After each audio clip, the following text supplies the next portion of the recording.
Pendapat Ustadz Adi Hidayat itu begini, Ustadz Adi Hidayat itu sesat, versi 1, part 2, part 3, part 4. Lu bisa berpart-part demi saudara lu doang tuh. Gila lu ya. Golongan sebelah tuh gua jujur ya, gua tuh agak gemesnya masalah itu tuh. Giliran dosa saudaranya tuh kayak akan ku korek dosamu sampai selevel-level biji kuku lu ya. Tapi giliran dosa penguasa tuh kayak penguasa berdosa. Apa itu? Mari kita diam saja. Nggak ada di satu postingan lu.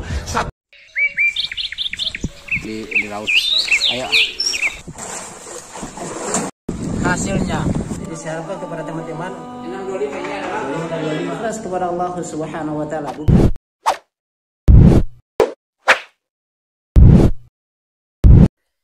Bismillahirrahmanirrahim. Assalamualaikum warahmatullahi wabarakatuh. Ya, sahabat Lampu Channel yang semoga dirahmati Allah Subhanahu wa taala. Alhamdulillah hamdan katsiran tayyiban mubarakan fihi kama yuhibbu rabbuna wa yardah. Asyhadu an la ilaha illallah iqraran bihi wa tauhidan wa asyhadu anna Muhammadan abduhu wa rasuluhu la nabiyya ba'dahu sallallahu alaihi wasallam. Ya, sahabat Lampu Channel yang semoga dirahmati Allah Subhanahu wa taala. Pada kesempatan kali ini kembali lagi dengan kami di Lampu Channel berbagai manfaat yang kita akan membahas ini. Sahabat Lampu Channel, ada seorang ini yang berapi-api yang membahas, ya, dia benci dengan dakwah salafiyah. Entah dia ini adalah orang yang memang konten kreator mungkin. Saya tidak tahu siapa yang dia mencela, tapi di situ ada gambar Harry Pras. Nah, di sini sahabat Lampu Channel ada yang perlu kita tanggapi. Kita tidak mau lihat Harry Pras ataupun siapa. Yang kita tanggapi ini adalah ada seorang ini yang memang dia berapi-api ini sahabat Lampu Channel. Ini perlu kita luruskan. Ya, karena kebodohan dan kejahilan itu sehingga menyebabkan dia jadi seperti ini.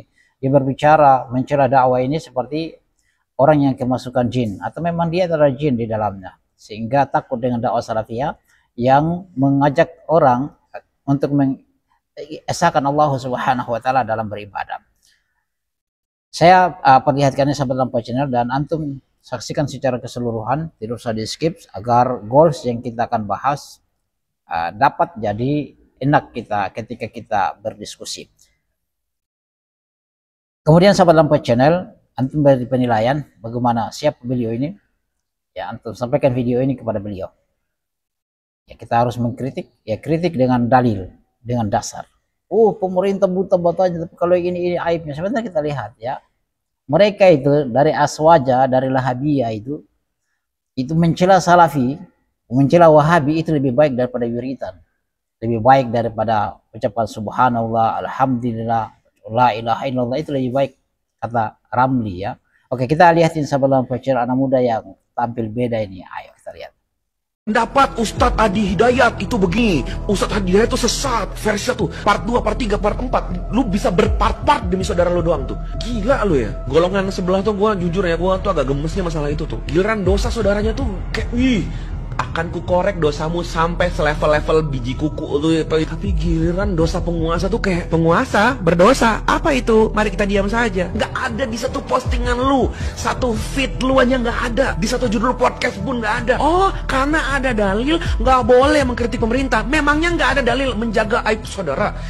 Mengasih uzur ke saudara? Emang nggak ada dalilnya? Emang nggak ada dalil untuk mengutamakan ukhuwah daripada perpecahan? Emang kalau ngeritik pemerintah harus diam-diam di belakang, tapi kalau ngeritik saudara lu harus di depan publik, bahkan dicoret mukanya, disilang-silang. Ulama lain yang lu nggak setuju, lu bahas berseri-seri. Ini ahli bid'ah, ini ahli ini. Bisa lu ya, bisa saudara lu gitu. Gila, kata gue, gila. Oke sahabat Lampu Channel, bagaimana tanggapannya? Ya, kita tanggapin orang-orang yang seperti begini. Sahabat Lampu Channel, kita harus luruskan juga supaya tidak terbawa. Kalau membantah, bantahlah dengan dalil. Asik kan? Supaya Anda yang suka dengan tidak suka, supaya orang bisa mengambil pelajaran. Nah, di sini sahabat Lampu Channel, terkait dengan apa yang dia sampaikan ini, bagaimana tanggapannya? Berapi-api ya, ya seperti itu anak muda, seperti anak muda ya. Jadi semangat membabi buta. Oke sahabat Lampu Channel, saya sudah katakan tadi di awal, saya tidak tahu siapa yang dia kritik. Ya jelas adalah dakwah salafiyah. Ada beberapa poin yang saya ambil. Yang pertama, dia terkait dengan Ustadz Adi Hidayat ini, yang dia membela Ustadz Adi Hidayat ya.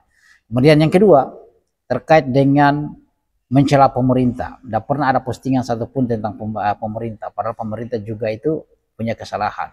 Ya, tapi kalau Ustadz Adi Hidayat berpapar. Kemudian yang ketiga adalah dia gemas dengan dakwah salafiyah, ya dakwah yang dibilang katanya dia dakwah di sebelah. Oke. Sekarang sahabat channel kita jawab yang pertama. Yang pertama itu terkait dengan Ustadz Adi Hidayat kita harus jelaskan. Coba lihat Ustadz Mujiman, bagaimana dia cara Muhammadiyah yang sebenarnya. Itu Muhammadiyah asli. Kalau Ustadz Adi Hidayat kan itu dia orang NU yang menyusup ke Muhammadiyah. Karena dia cerdas, konon katanya seperti itu. Muhammadiyah ambil dia sebagai kader. Padahal ini orang NU yang memang merusak Muhammadiyah itu sendiri. Dari sisi akidahnya siapa Kiai Ahmad Dahlan itu jauh dari apa yang disampaikan oleh Ustadz Adi Hidayat.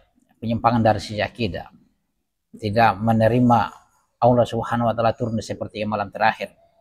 Sementara Rasul mengatakan Allah turun di sepertiga malam terakhir. Dari orang NU kan memahami bahwasanya tidak, Allah tidak turun.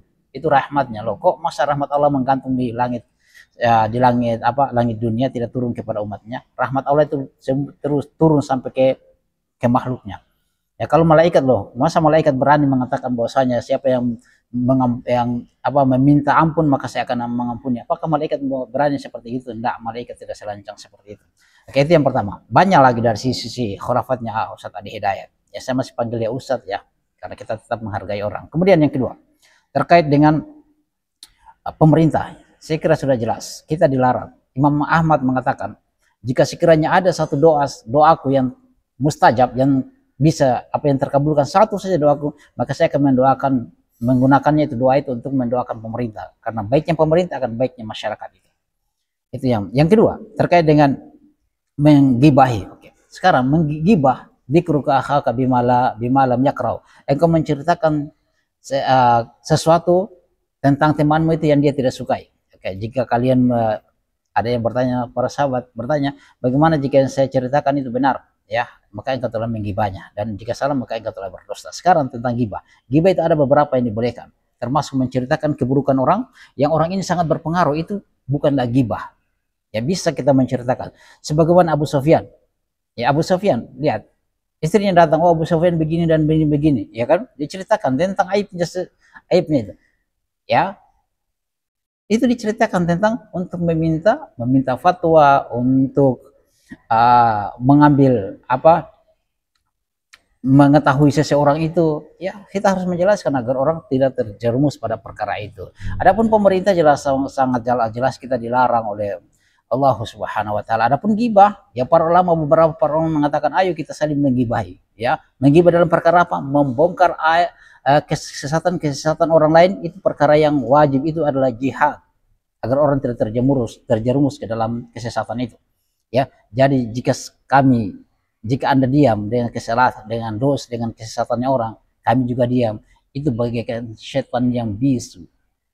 Ya, masa kita menari-nari di atas penderitaan orang supaya orang ikut lagi? Oh, tidak bisa dong. Mana kita orang amar ma'ruf nahi munkarnya itu seperti apa? Harus diukur dengan amar ma'ruf nahi munkar itu, ya. Jangan sedikit-sedikit gibah. Dalil mereka adalah gibah supaya kita tidak menyampaikan dakwah ini. Justru menyebut orang, menyampaikan, oh jangan kamu dekati si fulan karena pemahamannya keliru, karena pemahamannya adalah pemahaman yang sesat. Ya, menolak Allah memiliki tangan, pada Allah sendiri yang mengatakan dia punya tangan. Oh, itu bukan tangan, kita terjemahkan kekuasaan, ya. Kita menerjemahkan kekuatan loh. Ibnu Abbas mengatakan bahwasanya ada 3 hal yang Allah ciptakan dengan tangannya, yaitu Nabi Adam, qalam, dan arsh. 3 ini makhluk yang Allah ciptakan dengan tangannya. Loh, kalau sekiranya kita menolak mengatakan tangan Allah adalah kekuatan, berarti Nabi Adam dan iblis itu berarti diciptakan dengan kekuatan, sama dong, berarti tidak ada istimewanya Adam.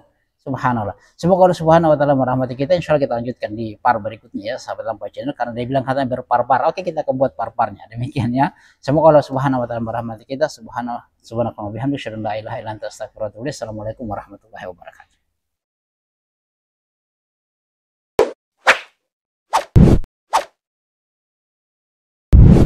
الحمد لله رب العالمين